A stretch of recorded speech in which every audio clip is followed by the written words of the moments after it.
Magme-merienda tayo ng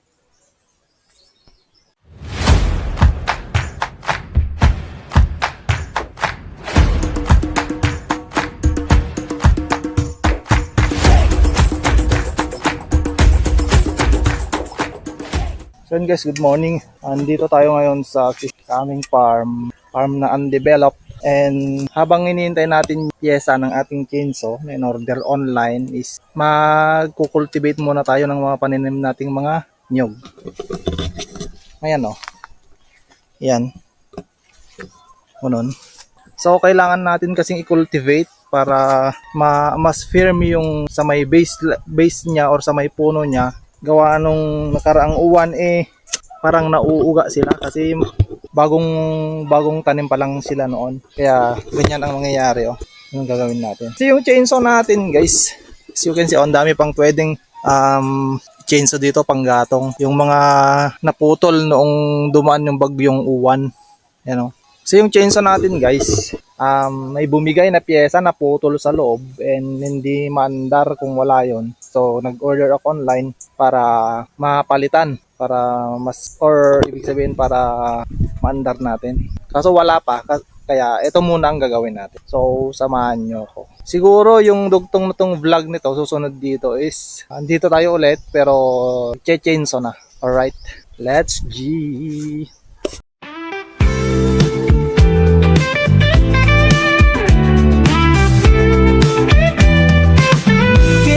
Sa hangin na presko sa umaga, araw sumisilip sa bubong ng bahay kubo. Chinelas lang lakad sa may palayan, walang traffic, puro tawa at kulitan. May halo-halo sa kanto, gitara sa hapon. Tahimik pero puso ay puno ng aksyon. Oh, buhay probinsya, kay saya-saya. Simpleng galawan pero walang kapantay na ligaya. Aming bahay, parang pamilya, sa bawat kanto kwento ng saya. Dito sa probinsya, tunay ang ganda.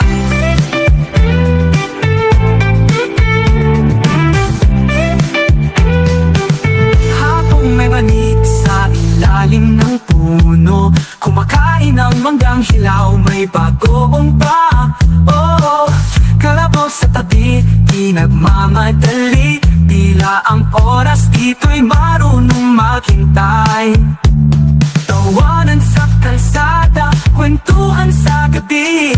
Bit-bit ang gitara habang may bonfire party. Oh, oh, buhay probinsya, kay saya-saya. Simpleng galawan pero walang kapatay na ligaya. Aming bahay, parang pamilya, sa bawat kanto kwento ng saya.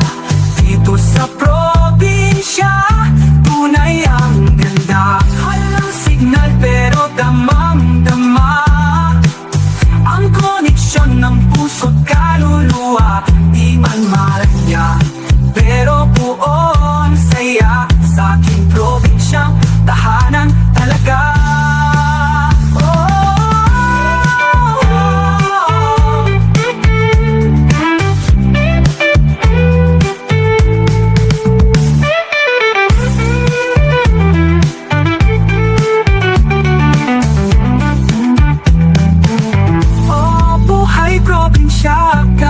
Saya-saya, simpleng galawan pero walang kapantay na ligaya. Aming bahay, parang pamilya, sa bawat kanto kwento ng saya.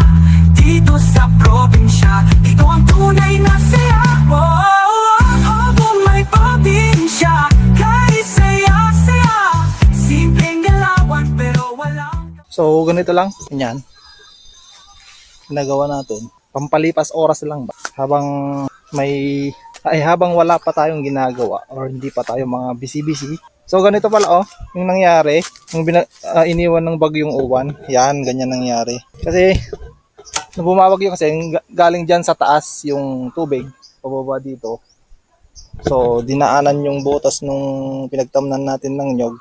Kaya ganyan nangyayari. So kailangan natin tabunan yan ng tubig. Tabunan ng lupa pala. Kailangan natin tabunan ng lupa para siyempre hindi nauuga-uga and kumapit yung mga ugat niya. So ito naman natin ang gagawin natin. Yan.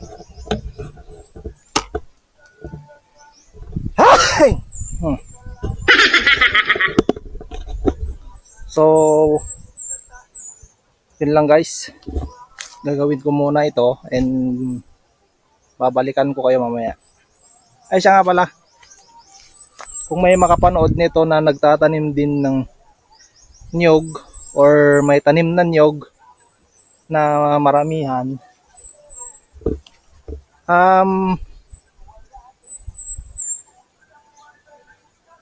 ano po yung magandang pataba sa niyog na ginagamit nyo kung meron man, or kahit yung pang spray kung meron, pakishare naman po.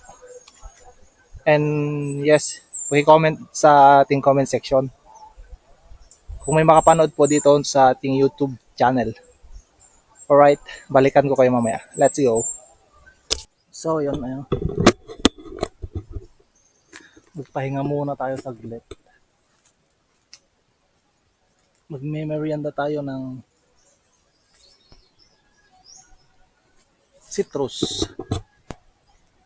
Hopefully hindi siya tinira ng insekto, yung dangaw. Sa Tagalog yata ng dangaw is tiyangaw. Parang ganun. Muna tayo dito sa silong lilim ng tawag dito citrus. Yeah.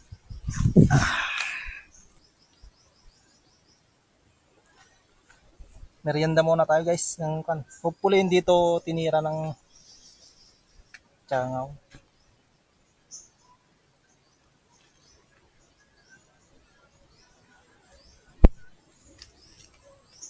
Nako.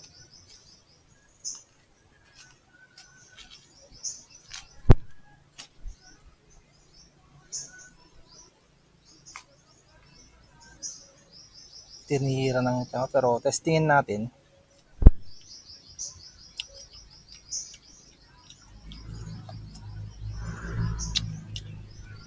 Pwede.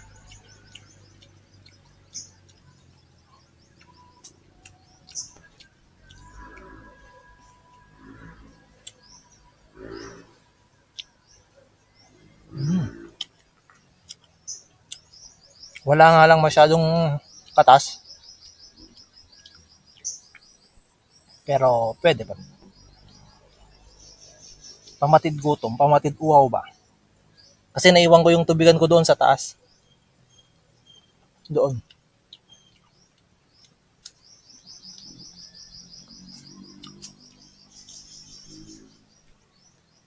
Doon sa kalapaw or kubo. Andun kasi yung bag ko. Yan.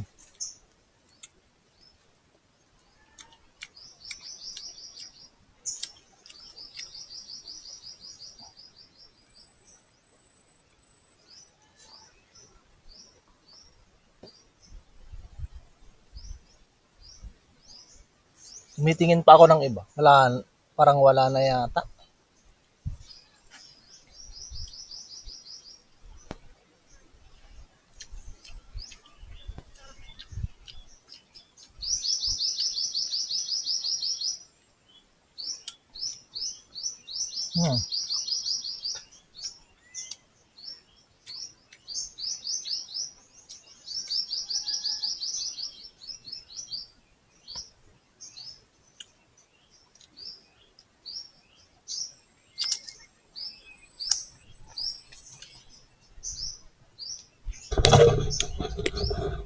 Walang katas at hindi na rin matamis, pero ayos lang. Pang kan ba, pang pamatid uhaw ba. So yan yung mga kano, kapag kaganyan is okay na, hindi ko na tinatabunan yung kanyang pinakapuno or base.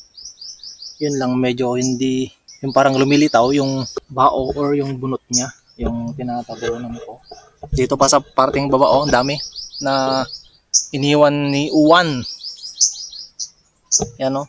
Gaya nga ng sabi ko kanina na inihintay natin yung in-order ko online na pyesa ng mini chainsaw natin. Eh wala pa naman. So ganito, ito muna ang gagawin natin pansamantala. Maganda rin sana kung may drone tayo, no? 'Di ba? Law of attraction ba? Malay mo magkakaroon. Hindi man sa ngayon pero malay mo someday, 'di ba? Para mapakita ko sana yung tong location ng buong buo, yung kanyang aerial shot. Malay mo this 2026 eh karon tayo. Cross fingers. Sana. Pero sa tingin ko mas importante pa kaysa doon, pero malay natin. Hindi natin hawak ang panahon, 'di ba? Kaya wala naman tayong magandang mapagkwentuhan, magandang topic ba. Sayang hindi ko kaninang andun ako doon sa baba, bandaron. Hindi ko nadala itong camera. Ipinatong ko doon sa may bato, doon sa bandaron. May kumapit sa aking linta, yung tawag namin sa Ilocano na bilid, which is yung linta na nabubuhay dito sa mga ganyan mga damo-damuhan na ganyan. Diyan sila nabubuhay. Nung kunin ko na sana tong camera, bigla naman nahulog. Ipapakita ko sana sa inyo yung tsura niya, yung linta na yon. Bilid ang tawag namin nun sa Ilocano. Tapos iba pa yung linta na nakukuha sa mga batis, sa mga ilog. Iba pa yon. Mas malalaki yung mga yon kaysa yung mga nabubuhay dito sa mga damo-damo. So, ayan. Ano kayang oras na? Mukhang mataas na yung araw Ganito ang buhay dito sa probinsya. Probinsya life. So, yun, raw vlog lang naman tayo.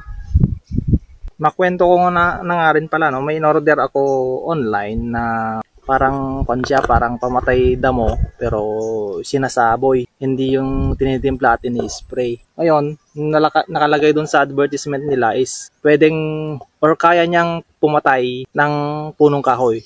Ngayon, hindi ko pa nasusubukan Itetest run ko siya.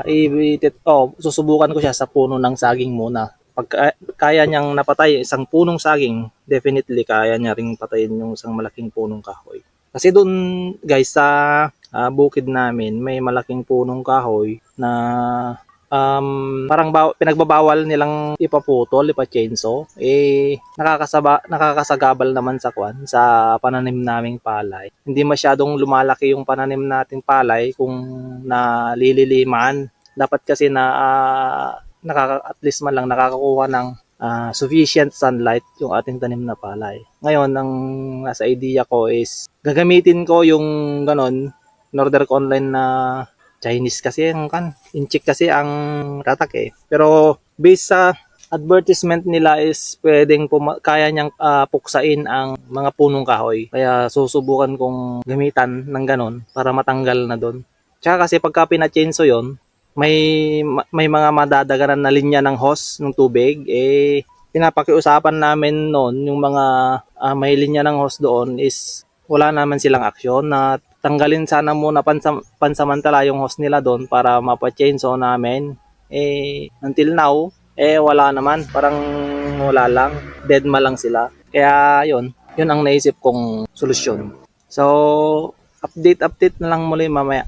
Let's go! At yan, dumating na yung spare parts na order natin online para sa ating mini chainsaw. Check natin kung tama yung dumating. So yun. Tama guys.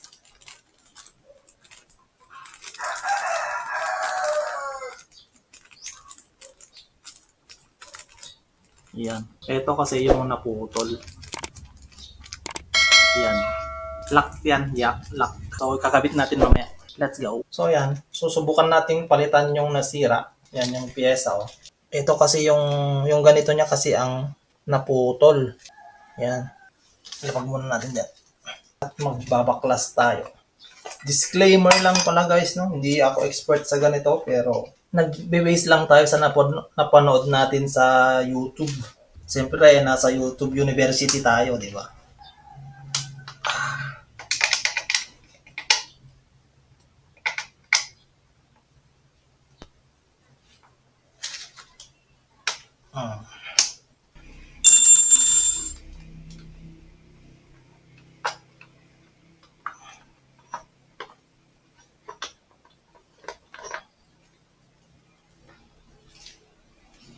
testing. Tignan natin. Kailangan natin ng flat screw.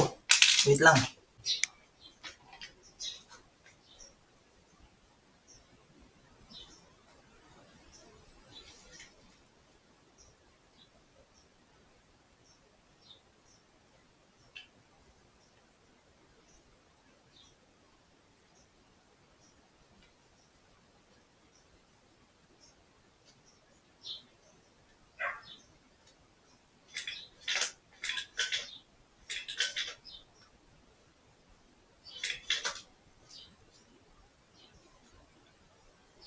So, ayan guys, nilagay na natin. Yan. Yung mga to. Ito, lock niya. Itong dalawang block. Yung pyesa na nilagay natin. Mahirap din nilagay for the first time. Disclaimer lang pala, hindi ako expert sa ganito. So, pinanood ko lang dito sa YouTube University kung paano. Para, syempre, alam natin na gawin and makatipid din kaysa ipunta pa natin sa mga technician. So, may bayad din to. 200 yata ang service charge. Tapos yung pyesa pa. Kung magkano yung pyesa, baka mas mahal yung pyesa sa kanila. So, kakabit ko na to. Let's go. 2 weeks later. Hi guys, welcome back sa ating channel. Naglalakad na tayo dito sa forest. At papunta tayo dun sa bukid kasi i-check natin yung sprayer namin na rechargeable. Papalitan daw yata ng battery. And yung kasama namin sa bukid ay hindi niya kabisado yung pagpapalit ng battery. Kaya check natin. So yun, lalakad tayo and ina-enjoy natin ang malamig na panahon. Tirik na ang araw. Masakit lang tama sa balat yung sinag ng araw pero malamig pa din yung simoy ng hangin. Para bang yung nagbukas ka sa harapan ng rep, yung singaw niya. Parang ganun. Mas malala pa doon, guys. Malamig pa rin dito sa Vizcaya. Lampas kalahati na ng buwan ng Enero. Dapat sana ito is mainit-init na pero malamig pa rin. Yan, malapit na tayo dito sa bukid. Yun o.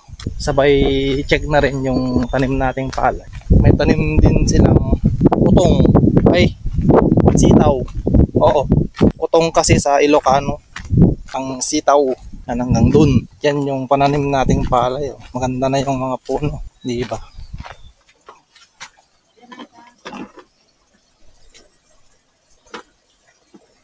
Yan. Ayan, pauwi na tayo. So, naayos naman na nila yung sprayer. Napalitan na nila ng battery and charge na rin nila. Naantay na lang nilang full charge. And binigyan nila tayo ng upo. Iuwi ko pang ulam. So, yun. For today's video, wala lang. Raw vlog lang tayo. Let's go.